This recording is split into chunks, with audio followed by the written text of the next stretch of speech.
I've been sitting in front of the camera for like 15 minutes now trying to figure out how to even start this video. It's one of those things that you just never think you'll actually have to do, and nothing in the entire world could prepare me for this moment, having to sit down and tell my story about probably the most traumatic and sad season I've ever walked through. So let's just get into it. First and foremost, if you're watching this because you are going through miscarriage or you have been through miscarriage, I am so deeply sorry. Words fall short for how badly I wish I could just hug every woman that has to go through this, but I'm with you and you're so not alone. I think it's like 1 in 3 or 1 in 4 women that get pregnant do end up miscarrying. When it happens to you, you're like the only one feeling this grief right now, but I hope you find some sense of comfort knowing there's so many women around you in this world that are also experiencing it and walking through it, and we will get to the other side of it and we will experience a story that's much bigger and much more beautiful than what we're feeling right now. So let's start at when I found out I was pregnant. This was the craziest feeling ever. I knew that I wanted to be a mom. I knew I wanted to have a big, fun family someday, but I have been so terrified to become a mom. At the same time, I feel like when we got married, we said after 3 years, we would have a baby, God willing. And 3 years hit and we just did not feel ready at all. We still felt like babies ourselves. And then 4 years hit and we were like, oh, I still don't feel ready, but you know, we're getting deeper into our marriage. And when we look at the future, we do want a big family. So maybe it is something we want to think about in the near future. And once 2025 hit, we said this will be the year that we stop using any type of protection and just let it happen, see what happens. I have so many friends and family that I've listened to their experiences, and it's taken, you know, months to years to actually get pregnant. And so in my head, I was like, okay, if we just start this year off saying that we're not gonna like try, but we're not gonna really like protect against it and just see what happens naturally. Maybe it takes a couple months, maybe it takes towards the end of the year, I don't know. And we actually ended up getting pregnant that very first month of not protecting, which is crazy to me and the biggest blessing, because for some reason I just always had this deep fear of like, what if having babies isn't even meant for us? But we ended up actually getting pregnant that first month, and it was crazy in the most beautiful, scary, amazing way. I found out on February 15th that I was pregnant, and I actually filmed like the whole process up until I found out I was miscarrying, so I'll be showing some of those videos. I was supposed to start my period today. I didn't, but I have a weird feeling. I haven't been able to sleep. I feel so tired and like out of breath the past couple days. My timer went off, so I need to stop yapping, but either my period is just a couple days late and it's about to come, or I'm pregnant. So, oh my gosh, I'm shaking. Okay.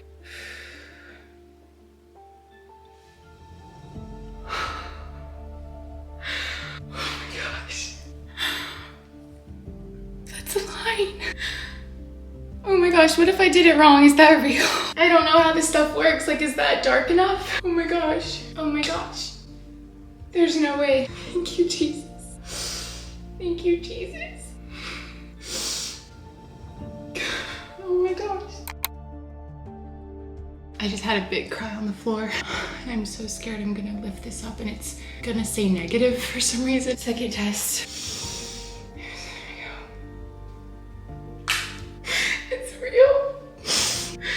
Oh gosh, I don't know if I'll even post this. I didn't think I would ever cry on the internet, but it says pregnant. I feel so blessed by God. I feel like before social media, I never knew the struggles of getting pregnant, and I feel like it's been so eye-opening the past couple of years how vulnerable people have been about it. And I always had in the back of my head, like, what if that isn't meant for me? And I don't know, I had that fear, and I can't believe this is real. I can't believe this. Okay, gotta go. I remember just feeling shock in my whole body, just thanking God that it actually happened for me. Like, I actually became pregnant, and this fear that I had was irrational, and like I just felt like it was a miracle. I felt so lucky and so grateful, and I remember crying and thanking God and being like, you need to savor every second of this because you are the lucky one. This is huge.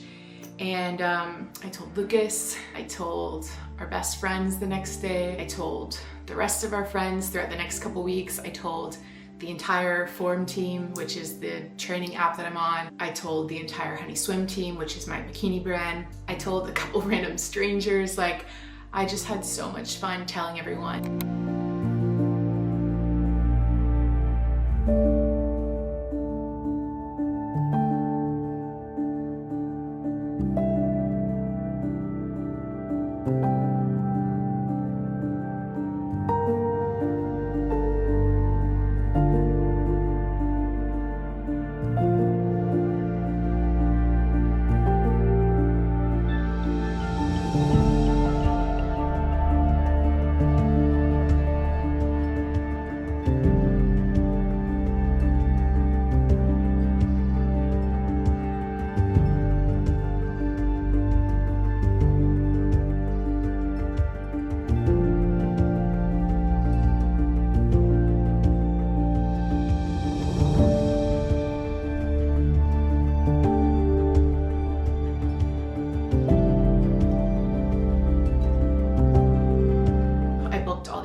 I did all the things that you do when you first figure out you're pregnant, and it just felt like this crazy whirlwind. And I mean, you don't go more than an hour without thinking a thought about you're pregnant and you're having a baby, and it just consumes you in the best way. And so my OB couldn't get me in until much later, so we ended up going to a private clinic when I should have been 6 weeks. And I tracked my cycles on natural cycles. I wasn't like tracking heavily, but I knew around like within a 3-day span of where my ovulation was. So I knew I should have been 6 weeks. Went in, this is the time when you should be able to see the heartbeat, see the teeny tiny baby. And we went in and there was just nothing except a gestational sac, which means like the pregnancy started, but nothing is forming yet.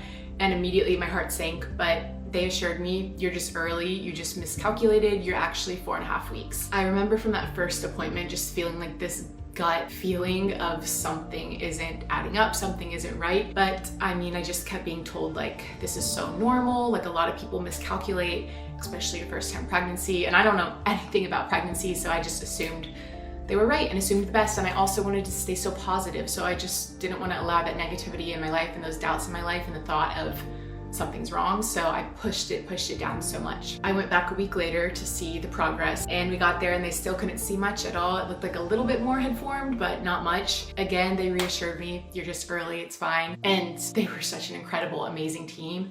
So I'm not like saying this in any way towards them, but I feel like so many things in early pregnancy you're just told over and over again, like, this is normal, don't worry. Because a lot of things are normal, but it's like they could be normal or they could be a sign of something being wrong. And so I kind of spent the next couple weeks in just like so much anxiety. I researched so much and just like worried, but also knew that like stress and worry isn't good for me or the baby. So was constantly battling like, okay, don't think about it, but like I want to know so bad. It was just filled with like just constant not fun feelings.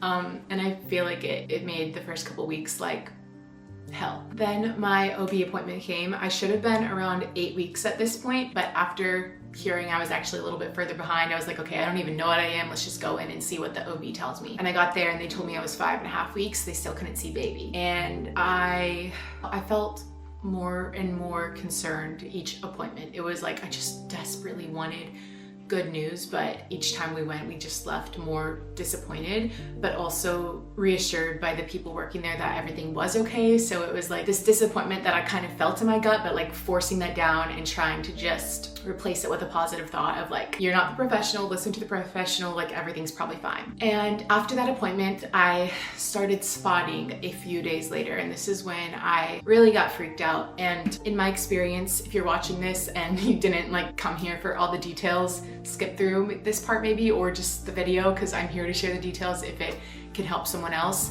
And also want to say like every pregnancy is so different. So I'm not saying if you experience any of these symptoms, it means that you were also miscarrying. It could be completely normal. It could be a sign of miscarriage. That's just like the unknown question mark of it all. But I started spotting, it was like brown spotting. It started off very, very small, and then it turned into more brown spotting. And then it had like a teeny tiny tint of red and pink. That's what freaked me out more. One day it was particularly more than the others. I had like the teeny tiniest cramps, but nothing bad at all, I decided to go to the ER because my OB is an hour and 45 minutes away and they were not replying and I was kind of just freaking out. So I said, let's just go to the ER, get an ultrasound and see if everything's okay. But this was probably the worst decision because the ER was the most traumatic, awful experience. We got there and checked in, waited about an hour and a half to actually be taken back. And once we got back into the room, waited another like hour and an hour and a half to actually go to the ultrasound. I went back to the ultrasound and I asked, I was like, can Lucas come with me? I don't want to go back alone. And they said there's not enough room for him. And so they took me back in a wheelchair alone and there was plenty of room for him. So I got there and I was just like, oh, that sucks, but whatever. And I lay down, it's a cold, dark room, and they try to do the abdominal ultrasound first. And she immediately is like, oh, you're way too early. I need to do the internal one. She does the internal one. And her screen is completely turned away from me. I can't see anything. That's the first time it's ever been like that. And it was just silence. And I was probably in there for 20 minutes tops, but it felt like an hour of laying down on this bed, just having a probe stuck up me and her just moving it around. My legs are up and I am just sitting there like so terrified. She's not giving me anything. Her face is just pretty stone cold staring at the screen. And I immediately just go numb. I remember thinking like, what do I feel right now? And I just couldn't even think of one emotion. I just felt numb, like nothing. She started asking me questions. I kind of blacked out this experience. I think she just asked something like, why are you here today in the ER? Like, what symptoms have you been experiencing? And I just kind of like told her what I was there for basically. And then I was like, can you tell me anything? Do you see a heartbeat? And she said, I'm not allowed to tell you anything. And then it was just like more silence until the end. She took it out and just told me that the doctor would be with me. So I'm sitting there just like, it's over. Literally don't even want to hear what the doctor has to say. I just want to go home. And I go back to the room where Lucas is in. Can't even look at him in the eyes because I don't want to start crying. Finally, the doctor comes in after like 20 more minutes and tells me that they saw a fetal pole and an inconsistent flicker. And most people would hear that and be like not happy, but for us, we'd never seen that or heard of that on an ultrasound before, and it was progress from the last one. So in our heads, we were like, oh my gosh, the baby's still growing. Like we'd never have seen a flutter of anything or a fetal pole. We've never seen a fetal pole, which is like the baby starting to grow. And so although it was like a really scary, traumatic experience, we like had just a little glimmer of hope to hold on to. I was still bawling my eyes out because I was just scared and had no idea what was going on. But I was like, what if this really will be a miracle and this baby will make it through whatever is happening? We go home and the bleeding kind of like chills out a little bit. So I start to be filled with a ton of hope. And I was constantly in this battle of like not wanting to get my hopes up, but also like feeling like, okay, I think this actually is okay. Hold on, the hospital's calling me, probably for my procedure tomorrow. Hello? Anyways, a week and a half passed and then we're going to our next OB appointment. I was going a lot more regularly because of the bleeding. I had more hope going to this one. I just thought like, okay, if the baby progressed, even though I'm spotting a little bit, that could be normal, it's progressing still. And I just had this hope. And we go in for another internal ultrasound. And the second the video pops up on the screen, we see this teeny tiny little flutter in the middle of the baby. And I remember laying there and Lucas was behind me and I remember him grabbing my head and just giving me a squeeze. And I remember looking up on that screen and being like, thank you, Jesus. We did it. The baby made it through. Despite everything, there's a baby with a heartbeat up on that screen. That feeling was nothing. Seeing that heartbeat is nothing you can ever prepare for. It's the most beautiful moment of just knowing like you created a heartbeat in your own body. It's one of those moments where you just can't stop praising God and can't stop being so thankful for your body. We immediately told our parents after, we told our best friends because they knew everything that was going on. We just texted and said, there's a heartbeat and there's a baby. And we were so happy that day, the whole ride home. We could not stop just talking about it, being so excited about it. We felt like the luckiest people in the world. And went home. I was still like very mildly spotting, but it was getting so much better that I was like, maybe it's just, you know, my uterine lining shedding. Maybe it's just something so small because obviously the baby is okay. Now, they did say at that appointment that yes, the baby had a heartbeat, but it was on the lower side of the healthy range. So there's a healthy range from like, I think it's 90 to 120 or 130, something like that. And that's the healthy range that you want the heartbeat to be in when you first see it at 6 weeks. And ours was 91 or 92. So it was at the very like bottom of that healthy range. And my OB did say, she's very like to the point. So she did tell me like, when you see a lower heart rate, some people come back and the baby is just like bounced right up and it's back at 150 by the next time we see them and everything is good. And then sometimes you come in, it's dropped lower and lower and lower, and sometimes you come back and there is no heartbeat. But I don't know, I think just the excitement of seeing it, I was just so hopeful that like this is a miracle baby and this is gonna be okay. And went home, the spotting kind of stopped. I was feeling so good and so excited. We kept telling people, we told like 4 more people in that time, and then our next follow-up OB was in 2 more weeks to check on the heartbeat and just make sure like the baby actually was still progressing and okay. And that is the appointment that we found out just 4 or 5 days ago, that heartbeat actually, that the heartbeat wasn't there anymore. And it feels kind of like a blur. I feel like parts of it will still keep coming back to me, but piecing it all together and like remembering every bit of it, it's like my body kind of, it was like almost too much for my body and my mind to handle, that I feel like it kind of blacked parts of it out. But I do remember the feeling, like the gut feeling, sitting in that waiting room felt for some reason different than the last appointment. My heart, I've never like felt my heart actually pump out of my chest waiting, and it was doing that. And I was like, you need to calm down. Like, it's okay, the baby had a heartbeat. And I remember feeling so nervous. And we got in there and I laid down on that bed. She did the internal ultrasound again, so stuck this probe thing, which if you haven't done it, it's literally like a probe that they stick up you. Pretty uncomfortable. And the baby popped up on the screen, and I remember the first thing I saw was it's bigger. And so right in that first second, I was like, okay, the baby's growing. And then I started looking closer to see the little heartbeat flutter. And I think as soon as my eyes really locked on there, I knew, and I think Lucas knew, because it was so easy to see that heartbeat last time. I mean, it was like pumping up there. And there was our little tiny baby with no flutter, no movement, no heartbeat. And everybody was silent. The ultrasound person didn't say anything. I couldn't barely breathe. I definitely couldn't muster up words. Lucas wasn't saying anything. He was behind me a little bit. And I just remember the silence being so loud and so painful. And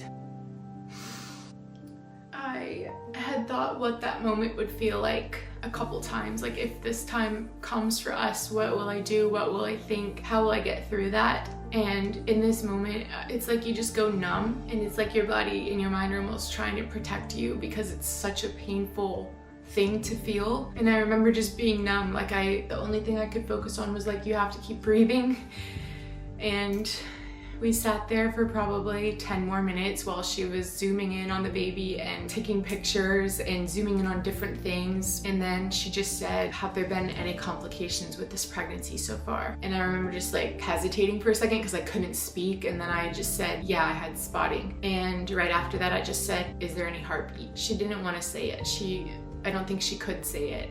So she was kind of just like going around with words, trying to figure out how to tell us, and it was excruciating to sit there, and I felt really bad for her, and I just wanted to run out of there and not have to hear the words. But she basically just ended up saying like, I'm having a hard time finding a heartbeat. Final report will come back and your doctor will tell you, but for now I'm gonna have to go and take more pictures of everything else. So after she said that, I just remember like the steamiest little tears just running down my face. Having to lay there while she finished up like taking pictures and videos of my insides, of just laying, looking up at the ceiling. I didn't even want to look at the screen.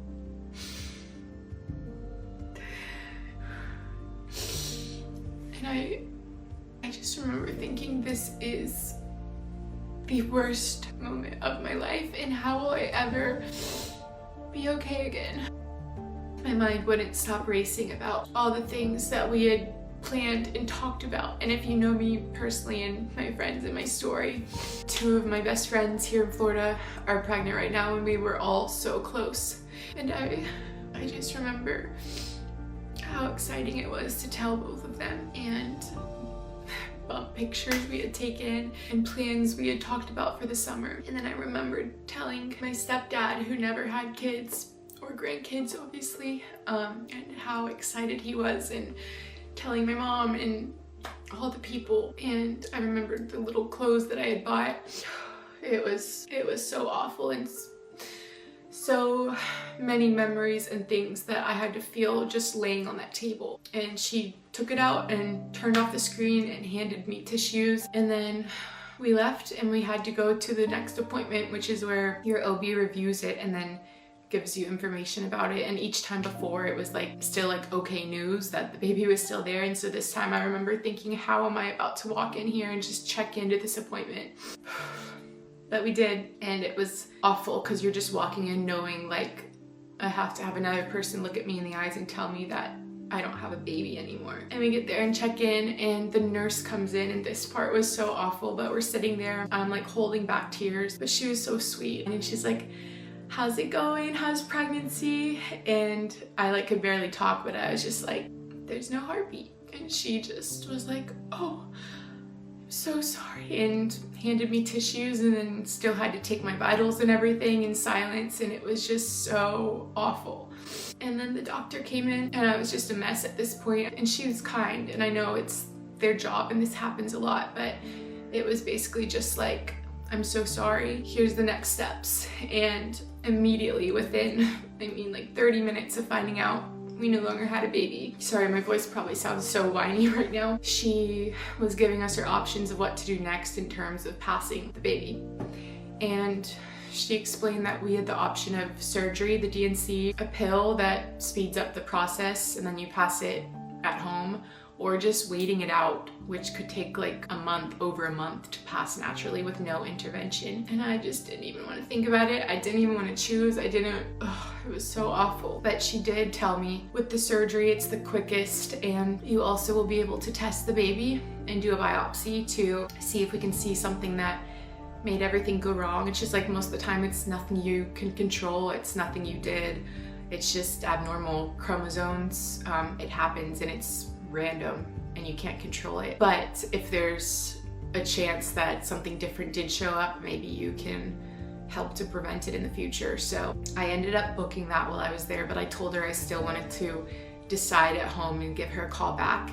And it's scheduled for tomorrow, and I haven't called back and canceled it or anything, but I'm still just sitting here like, is that the right option? I don't know. It's so tough. So yeah, this is current, like right now I still have a baby with no heartbeat in me. I'm spotting again, bleeding a little bit, and I have a scheduled surgery tomorrow that I don't even know for sure if I want to go to. So that is my miscarriage story that I wish so badly I never had to come on here and make, but I know that God does not inflict pain on us. God did not cause this. I believe that so deep in my core. But I do know that whenever we go through suffering or we go through something so hard and painful, God is a God that can use anything for good. And that is really the only thing that is keeping my mindset somewhat hopeful and positive, is knowing that God is nearer to me right now than I feel like he's ever been in my life. And there's so many pieces of scripture, I'll put them in the description if you want to read through some, if you're going through this too. But he's near to the brokenhearted. He catches every tear, and he promises to be with us when we go through hard things and trials. And I feel him so close to me going through this right now. And I know that he has this beautiful story that's already written for me, and although it probably breaks his heart to see me heartbroken and going through this, he has never once left me, and he will carry me and Lucas through this, and he will help me use my platforms and use my story to reach other women so that they don't have to feel as alone, and he'll use this story for something greater. And I've been trying to focus on the things that I'm grateful for in the midst of this. If you're in the situation and you can't even think about that right now, please know that's so valid and so normal. Because I think the first day I didn't even want to pray. I didn't even want to talk to God. I didn't want to think about anything positive. I just wanted to sit there and bawl my eyes out, and that's what I did. But letting myself do that, I'm now able to try to have more of an open mind and see the situation with a different perspective and look for the good in it. And I can say I've never felt closer to God. My faith has never been stronger. This has brought Lucas and I so much closer, so much closer. I feel like we've been able to see each other in a new way. I've seen his strength, he's seen my strength. We've been able to sit in something so vulnerable together that grows you as a couple. I've seen my friends and community and family and community online show up for me in a way that they never have before, and it's made me love them so much more and feel so loved by them and feel so supported.